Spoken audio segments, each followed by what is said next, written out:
Hi friends, ಎಲ್ರಿಗೂ ನಮಸ್ಕಾರ. JNC cooking ರೆಸಿಪೀಸ್ಗೆ ಸ್ವಾಗತ. ನಾನು ಜಯಶ್ರೀ. ಮೊದಲು ನಾನು ಎಲ್ರಿಗೂ ಸಾರಿ ಹೇಳ್ತೀನಿ, ಯಾಕಂದರೆ ತುಂಬ ದಿನದಿಂದ ರೆಸಿಪಿ ವೀಡಿಯೋಸ್ನ ಶೇರ್ ಮಾಡಿಲ್ಲ. ಯಾಕಂದರೆ ಮಕ್ಕಳು ಸಮ್ಮರ್ ಹಾಲಿಡೇಸ್ ಇದರಿಂದ ನಾವು ಊರು ಟ್ರಿಪ್ಪು ಅಂತ ಹೋಗಿದ್ವಿ. ಅದರಿಂದ ರೆಸಿಪಿ ವೀಡಿಯೋಸ್ನ ಶೇರ್ ಮಾಡೋಕ್ಕಾಗಿಲ್ಲ. ಇನ್ನು ಮುಂದೆ ರೆಸಿಪಿ ವೀಡಿಯೋಸ್ನ ಶೇರ್ ಮಾಡ್ತೀನಿ.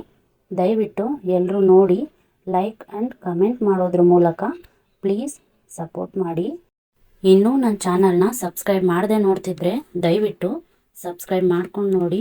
ಹಾಗೆ ಇವಾಗ ಯಾರೆಲ್ಲ ಸಬ್ಸ್ಕ್ರೈಬ್ ಮಾಡ್ಕೊಂಡು ನೋಡ್ತಾ ಇದ್ದೀರೋ ಅವರೆಲ್ಲರಿಗೂ ಥ್ಯಾಂಕ್ ಯು ಸೋ ಮಚ್ ಅಂತ ಹೇಳ್ತಾ ಕ್ವಿಕ್ಕಾಗಿ ಇವತ್ತಿನ ರೆಸಿಪಿನ ಸ್ಟಾರ್ಟ್ ಮಾಡ್ತಾಯಿದ್ದೀನಿ.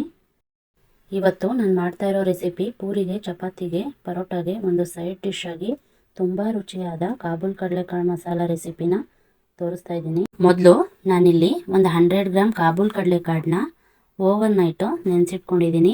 ಈಗ ಈ ಕಾಬೂಲ್ ಕಡಲೆಕಾಳನ್ನ ಒಂದು ಕುಕ್ಕರ್ಗೆ ಹಾಕ್ಕೊಂಡು ಕಾಳು ಮುಳುಗೋವಷ್ಟು ನೀರು ಹಾಕ್ಕೊಂಡು ಅರ್ಧ ಟೀ ಸ್ಪೂನ್ ಉಪ್ಪು ಹಾಕ್ಕೊಂಡು ಲಿಡ್ ಕ್ಲೋಸ್ ಮಾಡಿ 2 ವಿಷಲ್ ಬರ್ಸ್ಕೊಳ್ಬೇಕು. ಹಾಗೆ ಈ ಕಡೆ 2 ಮೀಡಿಯಮ್ ಸೈಜ್ದು ಈರುಳ್ಳಿ ತೊಗೊಂಡು ಒಂದು ಮೀಡಿಯಮ್ ಸೈಜ್ನಲ್ಲಿ ಕಟ್ ಮಾಡಿ ವೆಜಿಟೇಬಲ್ ಚಾಪರ್ಗೆ ಹಾಕ್ಕೊಂಡು ಸಣ್ಣದಾಗಿ ಚಾಪ್ ಮಾಡ್ಕೊಳ್ತಾ ಇದ್ದೀನಿ. ಚಾಪರ್ ಇಲ್ಲ ಅನ್ನೋರು ಚಾಕುನಲ್ಲಿ ಈರುಳ್ಳಿನ ಸಣ್ಣದಾಗಿ ಕಟ್ ಮಾಡಿ ತಗೊಳ್ಬೋದು. ನೋಡಿ, ಈ ಥರ ಸಣ್ಣದಾಗಿ ಚಾಪ್ ಮಾಡಿ ತೊಗೊಂಡಿದ್ದೀನಿ. ಮತ್ತು ಈ ಕಡೆ ಕಾಳು ಹೋಗೋದಕ್ಕೆ ಇಟ್ಟಿದ್ನಲ್ಲ, ಅದು ವಿಷಲ್ ಬಂದು ಸ್ಟೀಮ್ ಎಲ್ಲ ಹೋಗಿ ಕಾಳು ಚೆನ್ನಾಗಿ ಬೆಂದಿದೆ. ನೋಡಿ, ಸಾಫ್ಟಾಗಿ ಬೇಯಿಸ್ಕೊಂಡಿದ್ದೀನಿ. ನೆಕ್ಸ್ಟ್ ಸ್ಟವ್ ಮೇಲೆ ಒಂದು ಬಾಣಲಿ ಇಟ್ಕೊಂಡು ಬಾಣಲಿ ಬಿಸಿ ಆದಮೇಲೆ 3 ಸ್ಪೂನ್ ಅಡುಗೆ ಎಣ್ಣೆ, 2 ಸ್ಪೂನ್ ತುಪ್ಪ ಹಾಕ್ಕೊಂಡು ಎಣ್ಣೆ ತುಪ್ಪ ಬಿಸಿ ಆದಮೇಲೆ 1 ಪೀಸು ಚಕ್ಕೆ, 5 ಲವಂಗ, 1 ಪಲಾವ್ ಎಲೆ, 1 ಸ್ಪೂನ್ ಜೀರಿಗೆ ಇದಿಷ್ಟು ಹಾಕ್ಕೊಂಡು ಇದೆಲ್ಲ ಫ್ಲೇವರ್ ಬಿಟ್ಕೊಳ್ಳೋವರೆಗೂ ಸ್ವಲ್ಪ ಫ್ರೈ ಮಾಡ್ಕೊಳ್ಬೇಕು.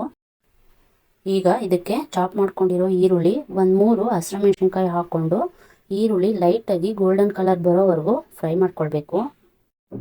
ಈಗ ಈರುಳ್ಳಿ ಎಲ್ಲ ಚೆನ್ನಾಗಿ ಫ್ರೈ ಆಗೋಷ್ಟರಲ್ಲಿ ಇನ್ನೊಂದು ಕಡೆ ಇದಕ್ಕೆ ಒಂದು ಮಸಾಲೆ ರುಬ್ಕೊಳ್ಳೋದಕ್ಕೆ ಒಂದು ಮೀಡಿಯಮ್ ಸೈಜು ಬೆಳ್ಳುಳ್ಳಿನ ಬಿಡಿಸಿ ಹಾಕ್ಕೊಳ್ತಾ ಇದ್ದೀನಿ.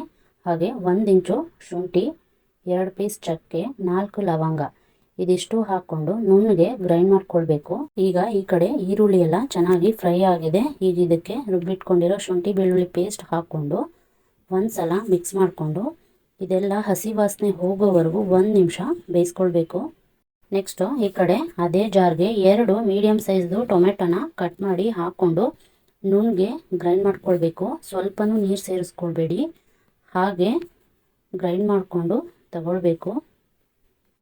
ನೋಡಿ, ಈ ಕಡೆ ಶುಂಠಿ ಬೆಳ್ಳುಳ್ಳಿ ಪೇಸ್ಟ್ದು ಹಸಿ ವಾಸನೆ ಹೋಗಿ ಚೆನ್ನಾಗಿ ಫ್ರೈ ಆಗಿದೆ.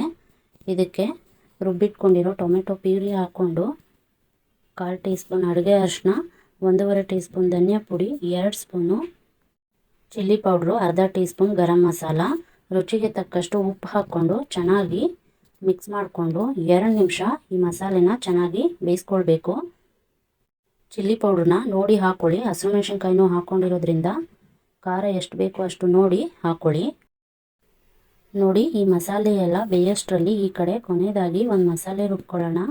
ಒಂದು ಜಾರ್ ತಗೊಂಡು ಜಾರ್ಗೆ ಅರ್ಧ ಕಪ್ ಕಟ್ ಮಾಡಿ ಇಟ್ಕೊಂಡಿರೋ ಹಸಿ ತೆಂಗಿನಕಾಯಿ, 10 ಗೋಡಂಬಿ, ಅರ್ಧ ಟೀ ಸ್ಪೂನ್ ಗಸಗಸೆ ಹಾಕ್ಕೊಂಡು ಮೊದಲು ನೀರು ಸೇರಿಸ್ದೆ ಗ್ರೈಂಡ್ ಮಾಡಿಕೊಂಡು ತಗೊಂಡು ಈಗ ಇದಕ್ಕೆ 2 ಸ್ಪೂನು ಬೇಯಿಸಿರೋ ಕಾಬೂಲ್ ಕಡಲೆಕಾಳು ಹಾಕ್ಕೊಂಡು ಸ್ವಲ್ಪ ನೀರು ಸೇರಿಸ್ಕೊಂಡು ನುಣ್ಣಗೆ ಗ್ರೈಂಡ್ ಮಾಡ್ಕೊಂಡು ತಗೊಳ್ಬೇಕು.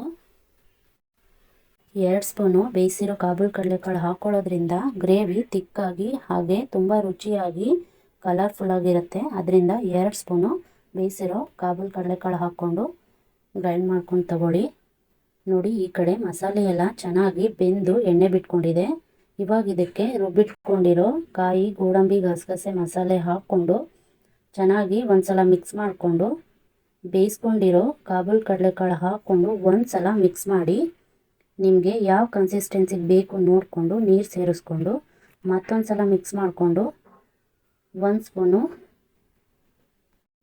ಕಾಬೂಲ್ ಚನ್ನಾ ಮಸಾಲ ಪುಡಿ ಹಾಕಿ ಮತ್ತೊಂದು ಸಲ ಮಿಕ್ಸ್ ಮಾಡಿ ಲಿಡ್ ಕ್ಲೋಸ್ ಮಾಡಿ 3 ಅಥವಾ 4 ನಿಮಿಷ ಮೀಡಿಯಮ್ ಫ್ಲೇಮ್ನಲ್ಲಿ ಇಟ್ಕೊಂಡು ಬೇಯಿಸ್ಕೊಂಡು ಕೊನೆಯಲ್ಲಿ ಸ್ವಲ್ಪ ಕಟ್ ಮಾಡಿರೋ ಕೊತ್ತಂಬರಿ ಸೊಪ್ಪು ಹಾಕ್ಕೊಂಡು ಕೊನೆಯಲ್ಲಿ ಒಂದ್ಸಲ ಮಿಕ್ಸ್ ಮಾಡಿಕೊಂಡ್ರೆ ತುಂಬ ರುಚಿಯಾದ ಕಾಬೂಲ್ ಕಡಲೆಕಾಳು ಮಸಾಲ ರೆಡಿ ಆಯಿತು. ಇವತ್ತು ಈ ಕಾಬೂಲ್ ಕಡಲೆಕಾಳು ಮಸಾಲೆನ ಪೂರಿ ಜೊತೆಗೆ ಸರ್ವ್ ಮಾಡ್ತಾ ಇದ್ದೀನಿ. ಪೂರಿಗಂತೂ ಈ ಮಸಾಲೆ ತುಂಬ ಚೆನ್ನಾಗಿರುತ್ತೆ. ಹಾಗೆ ತುಂಬ ರುಚಿಯಾಗಿರುತ್ತೆ. ಯಾರಿಗೆಲ್ಲ ಈ ರೆಸಿಪಿ ಇಷ್ಟ ಅಂತ ಕಮೆಂಟ್ ಮಾಡಿ. ನಮ್ಮನೇಲಂತೂ ಈ ರೆಸಿಪಿ ಎಲ್ರಿಗೂ ತುಂಬ ಇಷ್ಟ, ಹಾಗೆ ತುಂಬ ರುಚಿಯಾಗಿ ಈಸಿಯಾಗಿ ಮಾಡ್ಕೊಳ್ಬೋದು. ನೀವು ಒಂದ್ಸಲ ಈ ರೆಸಿಪಿನ ಟ್ರೈ ಮಾಡಿ ಹೇಗೆ ಬಂತು ಅಂತ ಕಮೆಂಟ್ ಮಾಡಿ. ಹಾಗೆ ನಾನು ಮಾಡಿರೋ ಈ ರೆಸಿಪಿ ನಿಮಗೂ ಇಷ್ಟ ಆಯಿತು ಅಂದ್ಕೊಳ್ತೀನಿ. ಇಷ್ಟ ಆದರೆ ಒಂದು ಲೈಕ್ ಮಾಡಿ, ಹಾಗೆ ನಿಮ್ಮ ಫ್ಯಾಮಿಲಿ ಆ್ಯಂಡ್ ಫ್ರೆಂಡ್ಸ್ಗೆ ಈ ವಿಡಿಯೋನ ಶೇರ್ ಮಾಡಿ. Thank you for watching.